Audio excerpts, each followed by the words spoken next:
For more on the latest developments at the conventions, I am joined by my colleague, Jim Malone.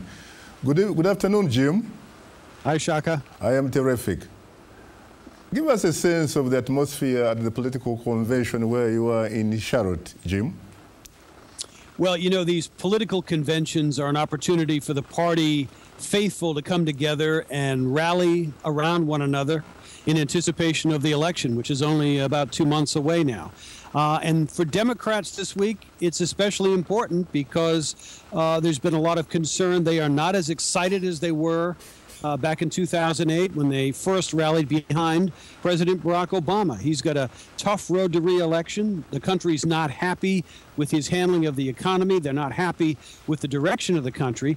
So the Democrats are hoping by coming together and getting behind him in a strong way, they'll give him a boost heading toward the election in November. And the people I've been talking to, even just this morning, they seem to feel that the party is coming together and that they are going to rally around the president. Do you get the sense, Jim, that the people are fired up and ready to go and vote? Yes, in fact, they're using, Shaka, exactly that kind of language. I spoke to a gentleman today, an African-American gentleman who was injured in a famous civil rights march back in the 1960s, in 1965. And for people like that, Shaka, I can tell you this is a very personal quest. It was personal 4 years ago to get Barack Obama elected as the first African-American president, and it's just as personal now, and they are just as determined to see that he's re-elected in November. Those folks don't need a lot of firing up. The people the Democrats may need to get fired up are other important voting groups for them, like Hispanic voters and especially young voters, college students who turned out in droves 4 years ago, but who this year may be a bit more ambivalent. Now, Jim, you spent last week in Tampa, where, of course, the Republican convention was held. How was the mood like there? Talk to us about the mood at the Republican Party last week. Yeah, a little different. The Republicans have long opposed President Obama.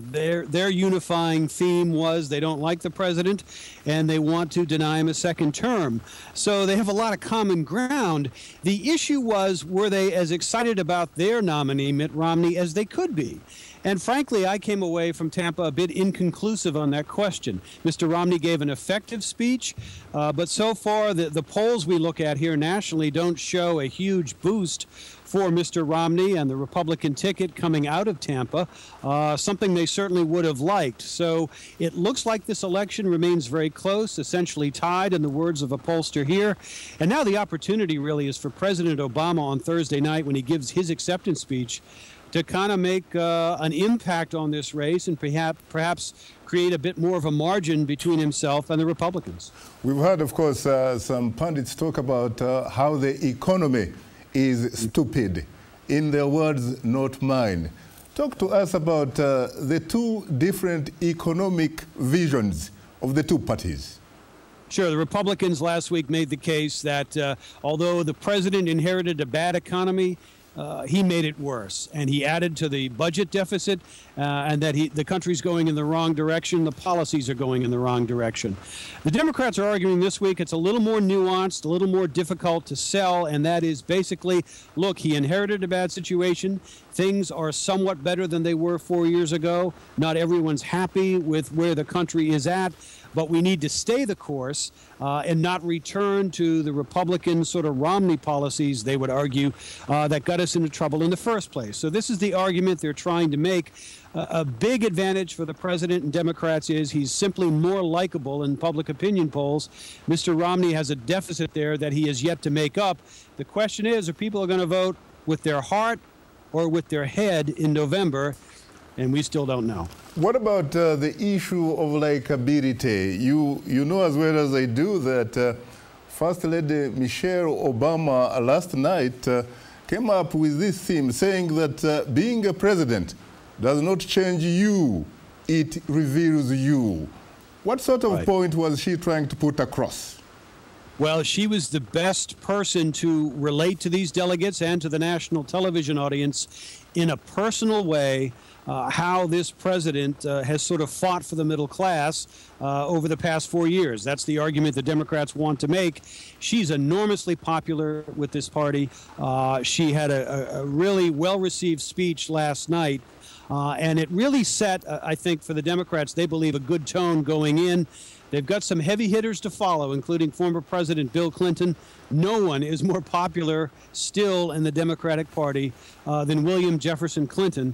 And I'm sure we're going to see those formidable rhetorical gifts on display when he speaks to the delegates on Wednesday to help President Obama. And don't forget, 4 years ago, his wife, Hillary Clinton, was running against Barack Obama for the Democratic nomination, and it was a rather testy relationship, but they've patched that up. And Bill Clinton can play a huge role in this campaign for the Democrats. Michelle also described her husband as the story, he sort of told the story as the embodiment of the American dream. What was she trying to say here, really? Are we saying here that perhaps Mr. Romney himself is not, in fact, part of that American dream, given that his father was a poor man who migrated from Mexico?